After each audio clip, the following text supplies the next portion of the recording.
कच्छ के हाजी पीर दरगाह का जो रोड है वो रोड बहुत ही ख़राब हो गया है, जिसके लिए बार बार रजूआत की पर कोई ध्यान नहीं देता है। इसी रोड के लिए आज कच्छ कलेक्टर को हाजी पीर कोर कमेटी की ओर से आवेदन पत्र दिया गया था, जहां कई लोग हाजिर रहे थे।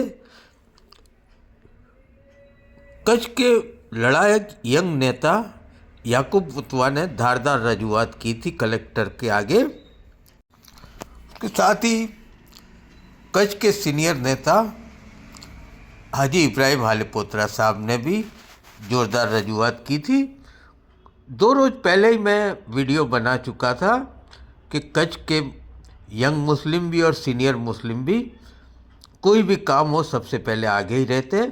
आज एक यंग याकूब मुतवा और सीनियर हाजी इब्राहिम हालेपोत्रा साहब की रजूआत सुनिए।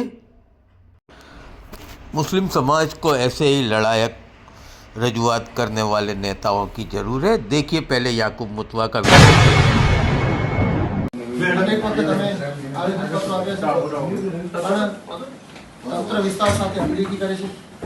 ડેસલ પર ગોતલીથી ઢોરો સુધી 32 કિલોમીટરનો ટોટલ રોડ હાજીપીર સુધી 32 કિલોમીટરનો હતો।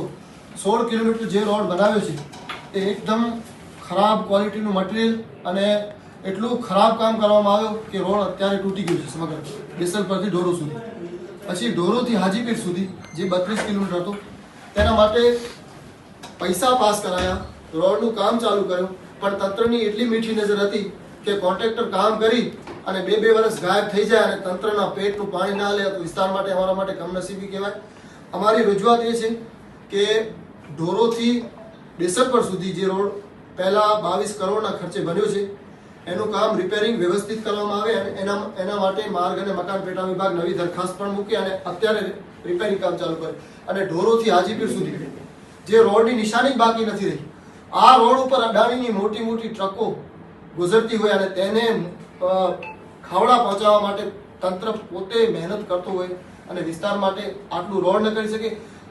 ભુજથી હાજીપીર આપણે નખત્રાણા સુધી 937 કરોડનું રોડ અને ગોરેવાલીથી દોરડો સુધી 80 કરોડ, પણ આ અત્યંત જરૂરી અમારા માટે રોડ છે, એના માટે તંત્ર આટલું નરમ વલણ શું કામ અપનાવી રહ્યું છે એવો અમારો સવાલ છે।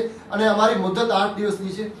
8 દિવસમાં અગર કામ ચાલુ કરવામાં નહીં આવે તો એક તો અડાણીની જે મોટી ટ્રકો આવે છે જેને તંત્ર પોતે ત્યાં પહોંચાડવાની કોશિશ કરે એને અમે રોકશું અને મીઠાની તમામ ગાડીઓ ત્યાં જે ઓવરલોડ અને અંડરલોડ જે પણ ચાલે છે નમકનું તમામ પરિવહન બંધ કરશું। માત્ર નાની મોટી જે એમ્બ્યુલન્સ અને સરકારી વાહનો છે એને મૂકશું, જેવી અમે અહીંયા તમારા ખાતે રજૂઆત કરી છે। અમારી રજૂઆતનું દિવસ 8માં નિર્ણય આવી જવું જોઈએ તેવી અમારી માંગ। આજ રોજ નાની બની એવી હાજીપીર વિસ્તારની અંદર જે 32 કિલોમીટરનો રોડ છે જેના માટે અનેક આવેદનપત્રો અને ગાંધીનગર સુધી પણ રજૂઆતો થઈ છતાં પણ 23 કરોડ રૂપિયા મંજૂર થયા, પણ તે બીજી ભાષામાં કહીએ તો એની ખોજ નીકળી ગઈ। કારણ કે 23 કરોડ રૂપિયા મંજૂર થયા બાદ જે તે વખતે રોડનું કામ ચાલુ હતું ત્યારે પણ એજન્સી ઉપર મીઠી નજર રાખવામાં આવી।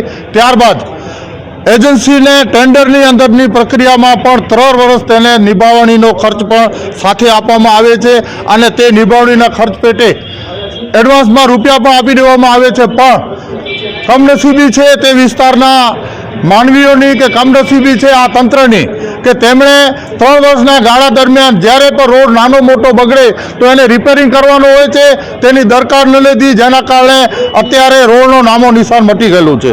માટે તંત્રને વિનંતી છે કે વહેલી તકે આ રોડનો એજન્સી દ્વારા રિપેરિંગ કરવામાં આવે અથવા તો પોતે પણ ખાતાકીય રીતે પણ એની કોઈ પણ વ્યવસ્થા કરવામાં આવે। કારણ કે એ વિસ્તારમાં પણ માનવીઓ વસે છે।